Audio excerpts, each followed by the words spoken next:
एक समय की बात है, किसी नगर में एक राजा था। वो बहुत आस्तिक था। उसके एक कन्या थी जो पिता की तरह ईश्वर में अटूट विश्वास रखती थी। राजा की इच्छा थी कि वो अपनी कन्या का विवाह ऐसे युवक से करे जिसकी ईश्वर में सच्ची आस्था हो। एक दिन उसकी मुलाकात एक ऐसे युवक से हुई जो भगवान की भक्ति में लीन था। राजा ने उससे पूछा, तुम क्या काम करते हो? युवक ने कहा, प्रभु भक्ति के अलावा मेरे पास कुछ काम नहीं है। भगवान की कृपा से ही मेरा गुजर बसर होता है। उसकी बातें सुनकर राजा ने सोचा कि इसी युवक से वो अपनी कन्या का विवाह करेगा।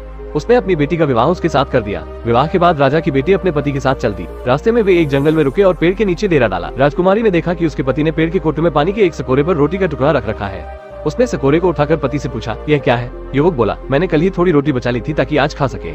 ये सुनकर राजकुमारी अपने पिता के घर लौटने के लिए चलने लगी। युवक ने उसे रोका और जाने का कारण पूछा। राजकुमारी ने कहा, आपको ईश्वर पर अटूट विश्वास नहीं है, इसलिए तो आपने सोचा कि कल क्या खाएंगे और रोटी का टुकड़ा बचाकर रख लिया। मैं ऐसे युवक से विवाह करना चाहती थी जिसकी प्रभु भक्ति में कोई कमी न हो, लेकिन अब मुझे पछतावा हो रहा है। राजकुमारी की बातें सुनकर युवक ने रोटी का टुकड़ा फेंक दिया और राजकुमारी के साथ आगे के रास्ते पर चल पड़ा।